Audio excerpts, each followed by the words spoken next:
Food for thought, discipline. I'm not talking about the kind of discipline for children or for punishment. I'm really talking about that kind of discipline that has to do with us and the rules and the commands or the activities we set for ourselves. What I'm trying to say is that my definition of discipline means if you want to be disciplined and be effective at it, you have to have intentional preparation. By that I mean you need to make specific choices. Some of them you won't want to make, but when you decide what it is you want to accomplish, you put together a list of activities with a good deal of specificity. Because if you're intentional and if you're prepared, your ability to deal with discipline is much greater. And there's nobody that needs discipline more than someone in sales. We all need discipline in our lives. Let's take, for example, we want to get more physically fit. What are we really saying to ourselves? Are we willing to set down some rules or activities? And are we willing to prepare ourselves to perform those rules and those activities to do what we want to accomplish?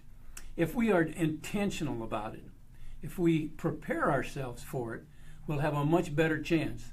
If we're in sales and we understand, and whether it's fitness or it's sales, the most important thing you have to determine is why. You see, when you look at discipline, I have so many people say to me, Bill, I just don't have any discipline. I don't know how you can do what you do. I just don't have that discipline. My comment back to him is, you have that discipline. You do have that discipline within you.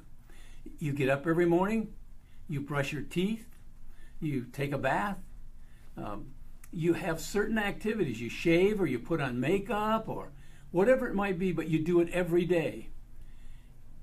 And the question is, why do you do it? Well, you know why you do it. You probably wouldn't be socially acceptable if you didn't.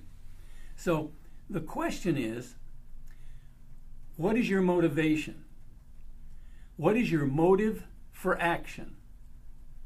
Your motive for action. Take two letters out of those two words and join the rest of the words together, and you've got motivation. See, we have to understand why we want it. And sometimes the reason is outside of us. We're doing it for somebody else. And that's part of the being intentional, understanding why it is you want it and what the benefit is and what the outcome is that you're looking for. You see, each and every one of us have discipline. We just don't know why. In some cases, we can't seem to be disciplined. And the reason is we don't understand the payoff. We don't understand the benefit. And when we understand the benefit, discipline becomes much, much easier. And I can tell you from experience, there's pain in disappointment, and there's pain in discipline. When you don't follow the rules of the activities you set up, you have disappointment. There's a lot of pain in that.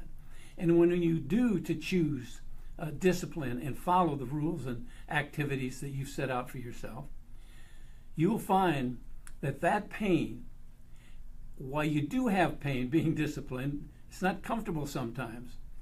That pain ultimately is much more enjoyable. So if you know why, and you know what, and you know the benefits, and the pain in discipline, and you choose then whether do I want discipline or do I want to not be successful and have pain.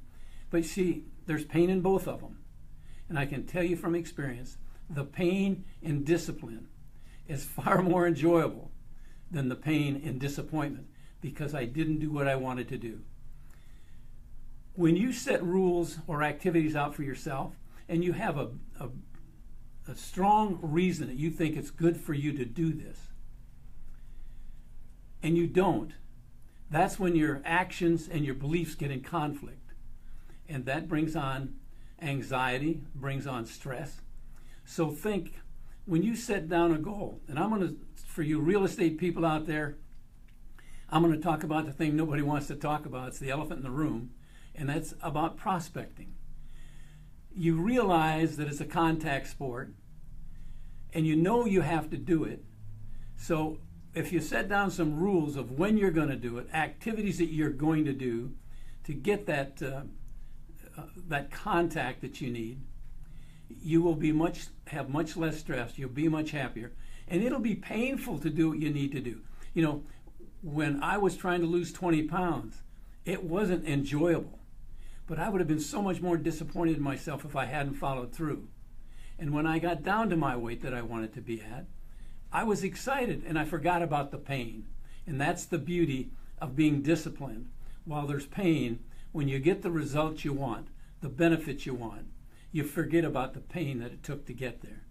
It might take a little while, but to you ladies out there that have had children, you understand that when you had that first child, you say never again. And then over a period of time, you forget all about it and you can't wait to have another child. Well, that's discipline. Discipline has the same effect on all of us. So think about it. That's food for thought for the weekend. Chew on it. I hope that you'll learn a little bit from it. And I want to tell you that discipline is one of the many tools, and there are several tools we need in our tool bag when we're in sales. But you know, whether in life or in business, there are two tools that we need to carry with us that are critical. One is on communication and one is on listening. I have put together a resource on communications and listening. And this is designed to be at your fingertips 24/7, 365. When you have a question about either one of these, you turn to that resource and it'll help remind you, or it'll help you understand how you can be a better communicator and a better listener. If you have any interest in improving your communication and listening skills, go to the link above and just click on that, and there will be information that you can follow that'll tell you about it. I hope you have a great weekend. Look forward to talking to you next week.